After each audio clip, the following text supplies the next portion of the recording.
사무엘상 1장 9절에서 18절 우리 성경을 보시고 또 스크린을 보시고 우리 같이 합독하도록 하겠습니다. 그들이 실로에서 먹고 마신 후에 한나가 일어나니 그때 제사장 엘리는 야훼의 전 문설주 곁 의자에 앉아 있더라. 한나가 마음이 괴로워서 야훼께 기도하고 통곡하며 서원하여 이르되 만군의 야훼여 만일 주의 여종의 고통을 돌보시고 나를 기억하사 주의 여종을 잊지 아니하시고 주의 여종에게 아들을 주시면 내가 그의 평생에 그를 야훼께 드리고 삭도를 그의 머리에 대지 아니하겠나이다. 그가 야훼 앞에 오래 기도하는 동안 엘리가 그의 입을 주목한즉 한나가 속으로 말하며 입술만 움직이고 음성은 들리지 아니하므로 엘리는 그가 취한 줄로 생각한지라. 엘리가 그에게 이르되 내가 언제까지 취하여 있겠느냐 독주를 끊으라 하니 한나가 대답하여 이르되 내 주여 그렇지 아니하니이다. 나는 마음이 슬픈 여자라 독주나 포도주나 독주를 마신 것이 아니요 야훼 앞에 내 심정을 통한 것뿐이오니 당신의 여종을 악한 여자로 여기지 마옵소서. 내가 지금까지 말하는 것은 나의 원통함과 격분됨이 많기 때문이다 하는지라. 엘리가 대답하여 이르되 평안히 가라. 이스라엘의 하나님이 내가 기도하여 구한 것을 허락하시기를 원하노라 하니 이르되 당신의 여종이 당신께 은혜 있기를 원하나이다 하고 가서 먹고 얼굴에 다시는 근심빛이 없더라. 아멘. 오늘 사무엘상 우리 이제 사무엘이 나타나기 전에 엘리 제사장이 통치하던 그 시기는 그야말로 암흑 시기였습니다. 우리 사무엘상 1장, 2장, 3장을 쭉 보다 보면은요, 그때는 말씀이 희귀했다, 말씀이 선포되지 않았다는 것을 말하고 있습니다. 그리고 이제 모든 백성들의 삶은 자기 마음대로 우리 사사기에 이어져서 나오는 말이잖아요. 자기 소원에 우리 자기 마음에 우리 원하는 대로 살았다는 거예요. 자기 필요한 대로 자기 마음대로 살았다. 그래서 이 하나님 없는 이런 삶을 누리며 살다 보니까 하나님은 그 삶 속에서 역사하지 않고 또 나라도 지켜주시지 않아서 우리 수시로 이런 블레셋이라는 나라가 이렇게 침공을 받는 그런 시기였습니다. 여러분 모든 우리의 삶 속에요 하나님이 역사하시면 우리의 삶이 편안한데 우리의 삶 속에 하나님이 안 계시면 항상 불안하기도 하고 항상 나의 하는 것이 우리 형통한 것 같은데 결국을 보면은 잘 안 된다는 것을 보게 됩니다. 이럴 때 이런 것을 느끼게 된다면 우리가 어떻게 될까요? 하나님 앞에 나와 우리 간구하는 일부터 해야 됩니다. 오늘 본문은요 엘가나라는 한 가정에 우리 두 부인이 있었습니다. 한나라는 부인과 우리 분인나라는 이런 부인이 있는데요. 분인나에게는 자녀들이 많이 있는데 한나라는 자녀에게는 자녀가 없는 거예요. 우리 당시 이스라엘 당시의 습관, 관습처럼 여겨지는 게 뭐냐면요.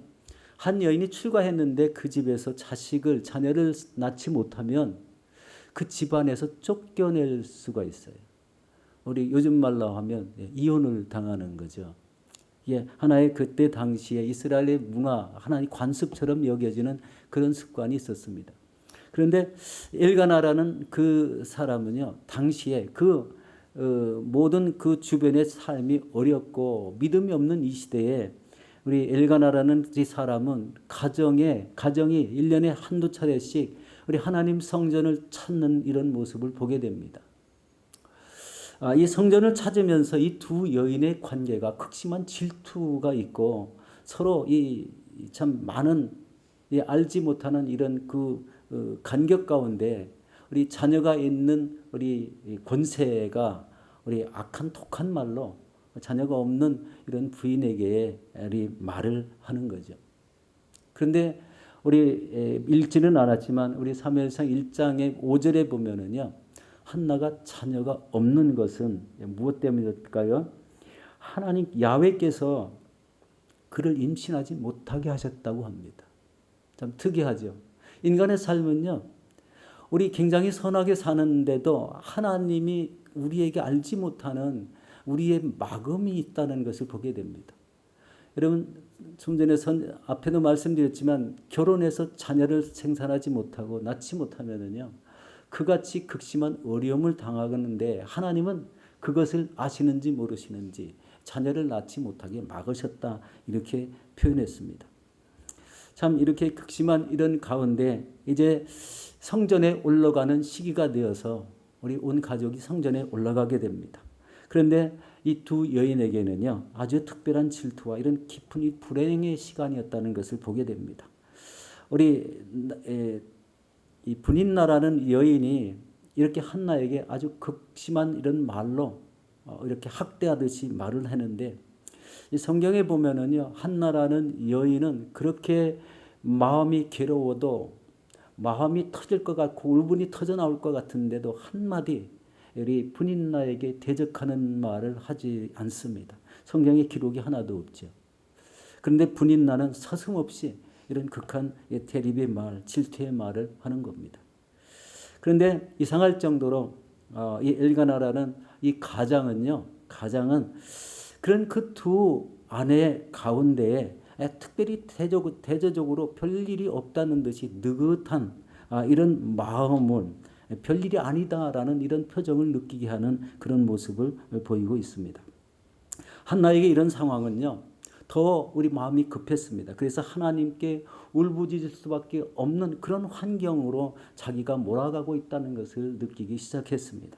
그래서 하나님은 그 하나님께서 우리 태의 문을 다 막으셨지만 그 태를 여실 수 있는 분은 하나님이시다라는 것을 확신하게 되었습니다. 그래서 한나는 마음이 괴로워서 울부짖기 시작합니다.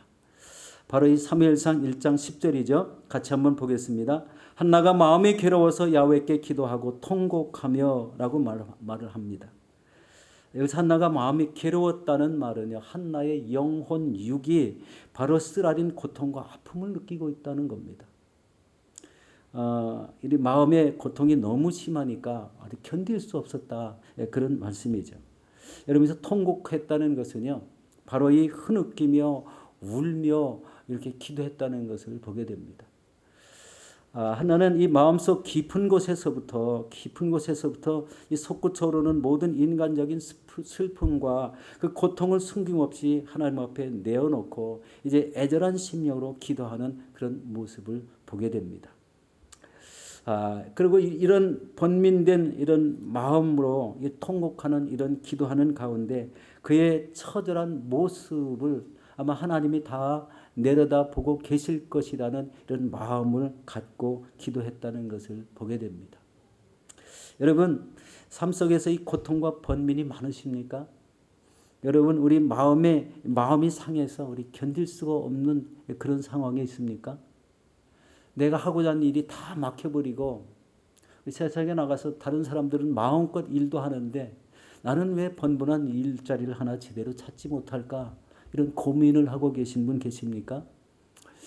이때요, 우리 하나님 앞에요, 나와서 이런 통회하는 마음을 통곡하고 하나님 앞에 내 신앙을 한번 비춰보는 그런 시간이 꼭 필요하다는 것을 느끼지 않으십니까? 이거를 브레이크 스루라고 합니다. 돌파하는 기도죠. 내 자신을 이 모든 이 세상의 삶 속에서 하나님을 의지하고 있다면 내 자신을 하나님 앞에 이 돌파하는 시간을 가져야 돼. 깨부수는 거예요. 앞에 모든 막힌 것, 고통스러운 것, 슬픔 있는 것, 그리고 나를 좀 이렇게 불량스럽게 말하고 다니는 이런 모든 것들, 이런 것들은요 하나님 앞에 그냥 내 마음을 통회하면서 내 자신 앞에 이런 것을 깨지게 하게끔 그럼 하나님 앞에 모두 다 내어놓는 통회하는 이런 기도의 삶이 필요하다는 거예요. 하나님 지금 한나는 바로 그런 기도를 지금 드리고 있습니다. 내 삶은 왜 이렇게 괴롭습니까? 내 삶은 왜 하나님의 앞길을 다 막으십니까? 나는 왜 아기를 낳을 수 없습니까? 이런 것을 하나님 앞에 통회하는 거예요. 이 완전히 통곡했다. 이 꺼이꺼이 막 이렇게 막 왜 그렇게 하셨습니까? 막 눈물을 흘리며 이 기도하는 모습 느껴지지 않습니까? 브레이크 스루 한다. 내 자신의 막힌 것들을 돌파하고 싶다는 거예요. 나는 왜 그렇게 못 삽니까? 라는 이런 우리 한나의 고백의 표시가 이 통곡의 기도라는 것입니다. 그러면서 하나는 하나님 앞에 서원하며 기도를 하게 됩니다. 오늘 11절 말씀이죠. 함께 보도록 하겠습니다. 서원하여 이르되 만군의 야훼여 만일 주의 여종의 고통을 돌보시고 나를 기억하사 주의 여종을 잊지 아니하시고 주의 여종에게 아들을 주시면 내가 그의 평생에 그를 야훼께 드리고 삭도를 그의 머리에 대지 아니하겠나이다. 지금 아들을 줄지 딸을 줄지 잘 모르는데 만약에 아들을 주신다면 그 아들을 하나님 앞에 드리겠다는 거예요. 서두에 제가 이런 말씀드렸습니다. 그때의 시기가 하나님의 말씀이 희귀했다. 하나님의 말씀을 지키고 그 뜻대로 살아가는 사람이 없다라는 거예요. 바로 이 한나의 마음은 만약 이렇게 아들을 주신다면 그 시대에 하나님 앞에 귀하게 쓰임받는 이런 나실인과 같이 구별된 이런 하나님의 사람이 되게끔 자기 아들을 드리겠다는 거예요. 자신은 지금 자녀가 하나도 없지만 만약에 그렇게 해주신다면 아들을 낳게 하신다면 그렇게 하겠다는 거예요. 여러분 이 마음속에 이 말을 기도하는 그 마음속에 느껴지는 게 뭘까요? 느껴지는 것이 바로 이런 얼마나 애절하게 자녀를 사모하고 있는가라는 그런 것도 있지만 하나님이 만약에 아들을 주신다면 내가 하나님 전에 기꺼이 바쳐서 이 시대를 하나님의 그 기뻐하시는 한 아들로 드리겠다. 하나님의 말씀이 선포되고 하나님의 뜻을 이뤄내는 이런 아들로 드리고 싶다는 이런 서원 기도를 하는 것을 보게 됩니다. 여러분의 마음속에도 이런 애통함이 있습니까? 우리 절박한 심정 우리 가지고 있다면 하나님 앞에 이렇게 쏟아놓으시기 바랍니다.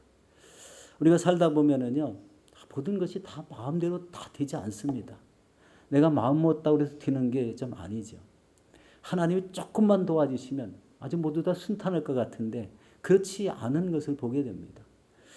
그런데 진짜 하나님의 그 도우시는 역사를 느끼게 될 때가 있죠. 하나님 앞에 온전하고자 했을 때 그리고 내 마음이 하나님 앞에 집중될 때 그리고 말씀을 가지고 살려고 애쓰는 이런 모습 그리고 하나님 앞에 항상 엎드려 기도하려고 애쓰는 이런 삶을 통해서 나를 도우시는 하나님의 그 손길을 항상 느낄 때가 있습니다. 그때는 믿음이 좋을 때예요. 그런데 항상 믿음이 좋지는 않습니다. 살다 보면은 믿음에 굴곡이 생기게 되죠. 일이 바쁘다든지 우리 하나님의 일도 잘 해야 되지만 세상 일도 열심히 해야 되지 않습니까? 그런데 세상 일에 너무 열심히 하다 보니까요. 하나님을 찾는 그런 시기가 점점 줄어드는 거예요. 하나님 앞에 엎드리는 시간이 없어지는 거예요. 그러니까 이런 때는요. 하나님이 나에게 내 안에 계신지 안 계신지 모르는 이런 신앙 상태로 된다면은 이제 거기에서 문제가 발생하는 거죠. 그러나 여기 한나라는 여인은 그렇지 않은 것을 보게 됩니다. 하나님을 찾는 그 애절한 모습으로 기도하는 모습 속에 배어나는 것은 하나님밖에는 답이 없다라는 것을 여기서 표현한 말이지 않습니까? 하나님 아들을 주시면 바치겠습니다. 한번 이래도 응답 안 하시면 나는 어떻게 합니까? 나는 이런 배수진을 친 이런 기도를 하고 있다는 것입니다. 여러분 마음의 소원을 응답받기 원해서 이런 기도를 드린다면 우리에게는 가지고 있는 문제들이 무엇이 있을까요? 혹시 여러분의 자녀가 하나님께서 멀어지고 있습니까?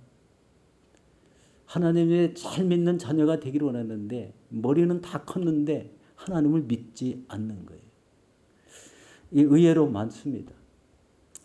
그리고 우리 아무리 말해도 자녀가 말을 잘 듣지 않고 자기 마음대로 살려고 하는 이런 자녀들이 있습니다. 이제 나이가 먹으면요 부모의 통제에 바뀝니다. 내가 사는 방법은 내가 합니다. 부모에게 은연중에 그런 반항을 가지고 있는 걸 보게 됩니다. 부모의 관계가 자녀들하고 부모의 관계가 아주 이렇게 원활하면은 아마 그런 문제는 없을 것 같아요. 그렇지만 그렇지 않다고 하고 자신의 그 개인적인 우리 욕망을 넘치게 가지고 있다면은요 나는 한번 나대로 한번 살아보고 싶습니다라는 이런 자녀들이 있다는 거예요. 의외로 많습니다. 여러분 간절하게 이루어져야 될 이런 문제들이 있습니까? 영주권의 문제, 직장의 문제. 지금 하고 있는 일보다 더 나은 직장을 찾고 싶은데 하나님 진짜로 이 한번 좋은 일터, 좋은 사업장을 구상하도록 도와주시고 한번 형통하게 열어주시길 바랍니다. 이런 문제를 가지고 있는 직장, 사업장의 문제를 가지고 있는 분 계십니까?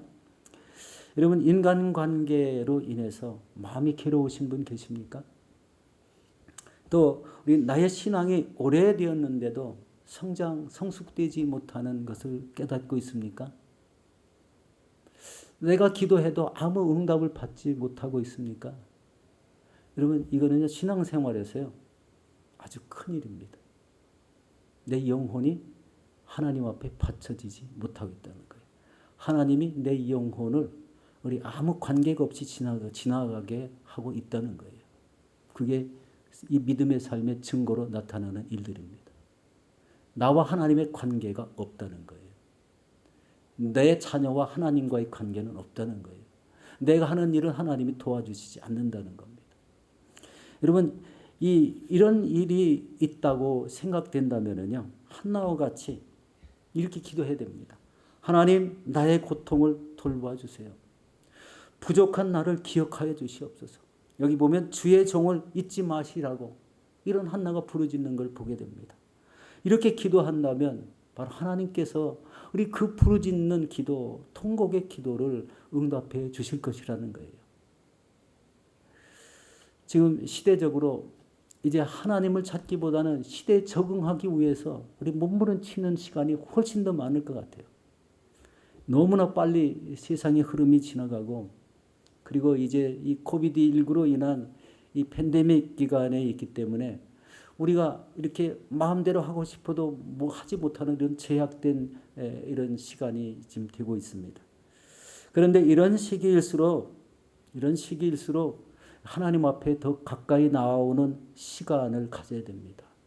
내 마음을 하나님 앞에 다 털어놓고 하나님 앞에 내 마음을 이런 더럽고 추악한 마음, 악한 마음씨, 남을 배려하지 못하는 것, 하나님의 전에 나와서 무엇 하나 마음껏 헌신하지 못하는 이런 마음들을 서슴없이 다 내어놓고 나에게 이런 모든 더러운 이런 세상적인 요소들은 좀 제거해 주시고 온전히 하나님 성령에 이끌려 살아가는 말씀의 참됨을 깨닫고 살아가는 이런 진정한 믿음을 달라고 통회하는 이런 시간이 꼭 필요합니다.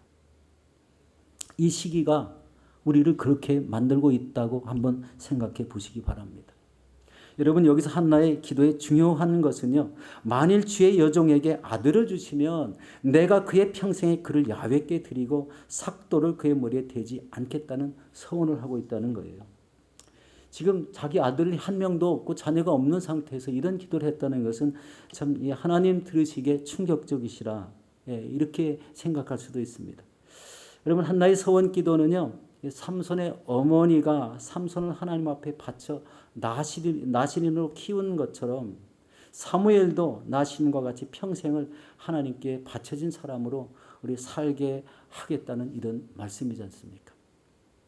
우리 사사기 13장 5절에 보면요. 우리 삼손에 대한 이야기를 하고 있습니다.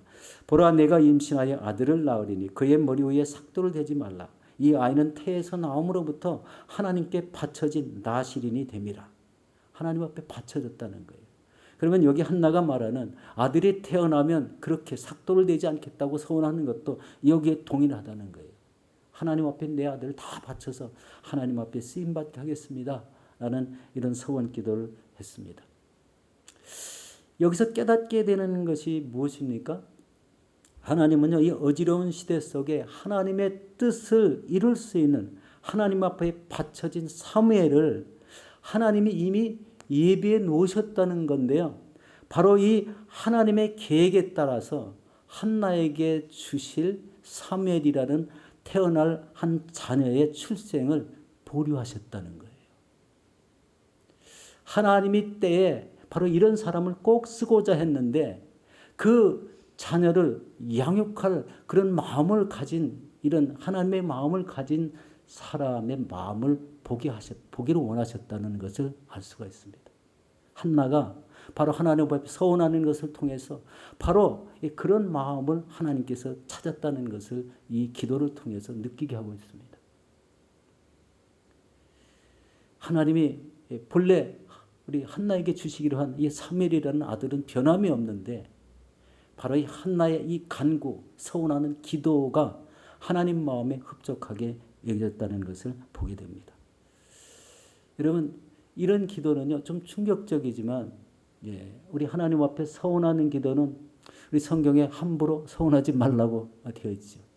함부로 서원해서 그것을 이루지 못하면 하나님께 죄가 되기 때문에 그렇습니다. 그러나 나중에 이어지는 우리 사무엘상의 말씀을 보면은요, 우리 이제 한나가 사무엘을 낳아서 바로 이 젖을 뗀 후에 하나님 앞에 그대로 하나님 전에 바치는 이런 모습을 통해서 서슴없이 기도한 대로 이루는 모습을 보게 됩니다. 그래서 이 하나님의 그 모습을 보고 그리 하나님께 바쳐진 그 사무엘은 그 시대에 가장 하나님의 성령에 충만하고 말씀을 듣고 하나님께서 기도하여 주신 말씀들을 우리 백성에게 선포하는 이런 선지자의 사명을 잘 감당하게 하고 있다는 것을 우리 보고 있습니다. 여러분, 이 서원을 이루기 위해서 그럼 당시 제사장이었던 엘리 제사장은 바로 이 한나에게 어떤 역할을 했을까요? 우리 역할을 한번 살펴보도록 하겠습니다. 사무엘상 1장 12절에서 14절 말씀입니다. 우리 함께 보도록 하겠습니다.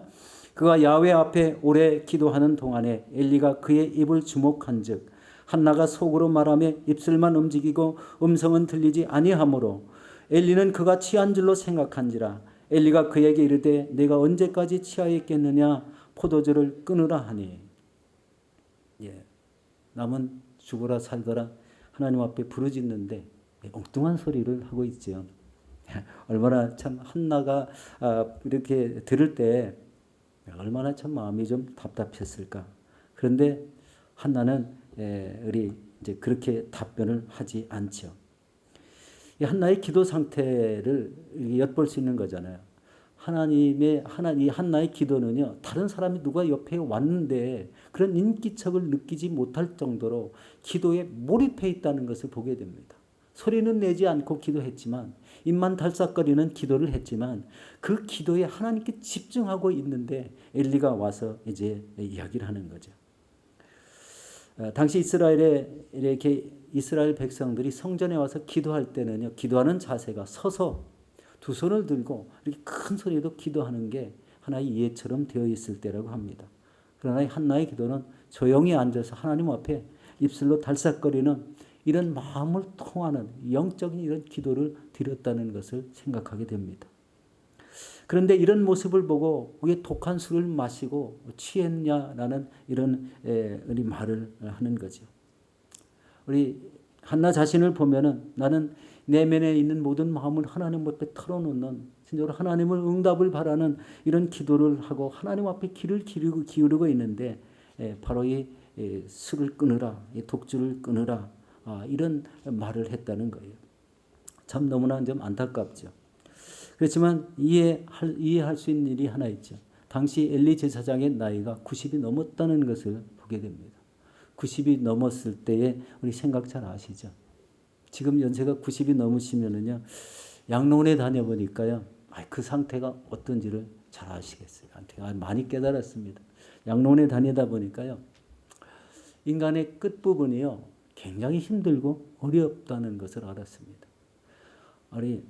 이제 우리 교인, 우리 성도 중에 우리 썸머일 양로원에 우리 어르신들이 많이 계세요. 그런데 그 중에 딱 한 분만 하루에 성경을 10장씩 읽으신다고 들었어요. 그런데 나머지 어르신들은요, 자기 몸과의 싸움을 하고 있었습니다. 몸이 뭐냐면요, 본래 여기 있을 때는요, 코비드 전까지는 걸음을 잘 걸었는데요, 양로원에 있으니까 걸음걸이가 잘 안 걸어지는 거예요. 그러니까 이걸 잘 밀고 다니는데요, 그것도 안 밀고 다니면요, 다른 걸음걸이가 걸어지질 못하고요, 계단을 오르락 내리락 하지 못해서 바로 누가 부축해주지 않으면 계단을 올라다니지 못하는 거예요. 얼마나 무섭습니까? 그리고 입술에 말이 어눌해지는 거고요. 우리 음식을 삼켜도 넘어가질 않고요. 눈이 흐려져 가지고 성경이 잘 보이지 않는다는 거예요. 그래서 이 말이 어눌해지고 눈은 안 보이고 걸음은 안 걸어지고 진짜 굉장한 이런 모습을 보면서 인간의 끝부분을 왜 저렇게 힘없이 저렇게 하나님 앞에 서게 하실까라는 이런 생각도 해봤습니다. 그런데 끝까지 믿음을 우리 소망의 줄을 놓지 말라는 이런 기도밖에는 나오질 않는데 참 그게요 우리 모든 사람들의 가는 길이라면 다시 한번 이 젊었을 때 힘 있을 때 하나님 앞에 내가 무엇을 해야 되는지 깨닫게 하는 그런 모습을 보게 됩니다. 이 힘 있을 때요 하나님 앞에 열심히 헌신하고 충성을 해야 된다는 것. 바로 이 하나님의 일이 지금 이 시대에 우리에게 주신 말씀들이 주로 무슨 말씀을 하고 계신가 그런 것을 깨우쳤다면은요 시간을 일부러 내서라도 나가서 복음을 전하고 어려운 일들을 보살피는 이런 일들을 감당하지 않으면 과연 내가 하나님 앞에 제대로 설 수 있을까? 여러분 이런 생각을 가지셔야 됩니다.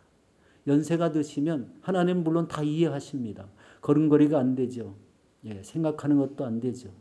눈도 잘 보이지 않죠. 그러면 이제 하나님 나라에 가실 준비를 하는데 그 소망마저 잃어버린다면 무슨 소망이 있겠는가? 마지막 끝 부분에 제가 이제 이런 생각을 많이 해 보게 됐죠. 그런데 여기 바로 이 엘리라는 이 90세 이상의 그 할아버지 제사장이 바로 그런 말을 했다는 것이 이해가 됩니다. 왜냐하면 금방 판단이 안 되기 때문에. 그럴 수가 있다는 것을 생각해 봤습니다. 얼핏 보면은 아니 제사장이 저렇게 얘기할 수가 있을까? 이렇게 생각이 되는데 우리 90이 넘으신 우리 어르신들 생각해 보니까 그럴 수도 있겠다라는 그런 생각을 해봤습니다. 여러분 이때 한나가 뭐라고 대답합니까? 우리 15절 16절에 이렇게 말씀하고 있습니다. 한나가 대답하여 이르되 내 주여 그렇지 아니하느이다. 나는 마음이 슬픈 여자라 포도주나 독주를 마신 것이 아니요 야훼 앞에 내 심정을 통한 것뿐이오니 당신의 여정을 악한 여자로 여기지 마옵소서. 내가 지금까지 말한 것은 나의 원통함과 격분됨이 많기 때문이다 하는지라. 나는 마음이 슬픈 여자라고 얘기합니다. 험한 세월 속에 많은 상처를 받은 여자란 뜻입니다. 원통함과 격분됨이 많지만 나는 지금 흥분하지 않고 하나님 앞에 쌓인 내 감정을 차분하게 지금 기도하는 중입니다. 라는 그런 말을 했다는 거예요. 우리 감정 통제를 너무나 잘하고 있습니다. 그런 소리 들으면 한번 욱 했다면 또 안 되지 않습니까? 이때 엘리 제사장이 한나를 축복합니다. 17절 말씀이 엘리가 대답하여 이르되 평안히 가라. 이스라엘의 하나님이 내가 기도하여 구한 것을 허락하시기를 원하노라. 여러분 단에 세우신 제사장에 통해서 나온 선포입니다. 선포는요. 하나님께서 그대로 이루어지시를 원한다 하면은 그렇게 이루어지는 역사가 있다는 것을 봅니다. 한나가 18절에 이렇게 대답합니다. 이르되 당신의 여종이 당신께 은혜 있기를 원하나이다 하고 가서 먹고 얼굴에 다시는 근심빛이 없더라. 여러분 28절 우리 보면은요. 한나가 축복받은 세 가지 행동을 하는 것을 발견하게 됩니다. 첫 번째는 성전에 나와서 자기 방으로 가가지고 이제 기쁨으로 음식을 먹었다는 거예요. 그러면 그동안에 기도했던 동안에 아니면 그 전날부터 우리 음식을 먹지 않았다는 것을 여기서 느끼게 하는 대목이죠. 그리고 두 번째는요. 얼굴에 근심빛이 사라졌다라는 것입니다. 이것은요. 지금 이 엘리 제사장이 한 말을 통해서 내 마음에 기쁨이 임한 것은 하나님이 응답을 주셨다는 확신을 가졌다는 거예요. 이게 중요한 거 아니겠습니까? 기도했는데 아무 확신이 없다면 그와 같이 찝찝함이 어디 있습니까? 그런데 바로 나 마음에 기쁨이 임했다. 바로 응답해 주시는 이런 확신을 가졌다는 거예요. 그리고 이제 세 번째는 뭡니까? 여러분 한나의 이름이 은혜 받은 자라는 뜻입니다. 기쁨, 은혜 받은 자. 그런데 이제는 하나님의 은혜로 나의 삶에 이제는 자신감이 생겼다는 거예요. 주눅되는 삶에서 이제는 자신감이 넘치는 이런 삶을 살 수 있겠다라는 확신을 가졌다는 거예요. 이게 기도해서 응답받은 우리 한나의 표정이었습니다. 그럼 그 이후로 어떻게 됐을까요? 그 이후에 보면은요. 이제 1장 우리 20절에 보면 한나가 임신하고 때가 이름에 아들을 낳아 사무엘이라 이름하였으니 이는 내가 야훼께 그를 구하였다 합니다. 하나님이 본래부터 이 주시기로 예비한 이 사무엘이라는 한 아들을 이렇게 주셨다는 겁니다. 놀라운 기도 응답 아니겠습니까? 아무것도 기도 응답을 기도할 수 없었지만 하나님은 이런 한나의 마음을 아시고 그렇게 부르짖게 기도하게 하심으로 인해서 우리 기도한 대로 응답하셨다는 겁니다. 한나도 바로 이 자녀가 우리 이 젖을 다 떼고 난 이후에 하나님 전에 가서 그대로 우리 사무엘을 바치는 그런 모습을 보고 있습니다. 여러분 사랑하는 성도 여러분, 우리 마음에 애통하고 답답한 일이 있다면 하나님 앞에 여러분의 마음을 다 내려놓으시고 우리 하나님 앞에 부르짖어 기도하시기 바랍니다. 내 앞길을 인도하여 주시옵소서. 나의 택함이 우리 하나님 어떤 모습으로 우리 쓰임받게 하실 겁니까? 한번 이야기를 하셔야 됩니다. 그리고 이제 내 신앙생활에 왜 활력을 찾지 못합니까? 저에게 성령으로 인도하시고 나를 충만케 해달라고 그런 기도도 서슴없이 이렇게 드려야 됩니다. 그리고 하나님 앞에 이 예배 생활에 온전함을 갖춰야 됩니다. 예배 생활의 온전함. 시간이 없다고 저는 예배 못 드려요. 너무 당연스럽게 말하면 안 됩니다. 이 시간은 내가 꼭 예배 드리는 시간이라고 그 시간을 기쁨으로 달려나와야 됩니다. 그게 하나님과 올바른 관계를 맺는 시간입니다. 서두에도 말씀드렸지만 내 기도하는 시간이 꼭 뚜렷하게 있어야 됩니다. 그게 하나님 앞에 올바른 관계입니다. 내 영혼을 우리 풍성하게 하는 그런 신앙의 모습이 바로 이런 겁니다. 여러분 오늘 여러분들의 모든 어려움을 내려놓으시고 통회하며 기도하셔서 하나님의 그 응답을 꼭 받고 일어서시는 저와 여러분들이 되시기를 예수 이름으로 축원합니다.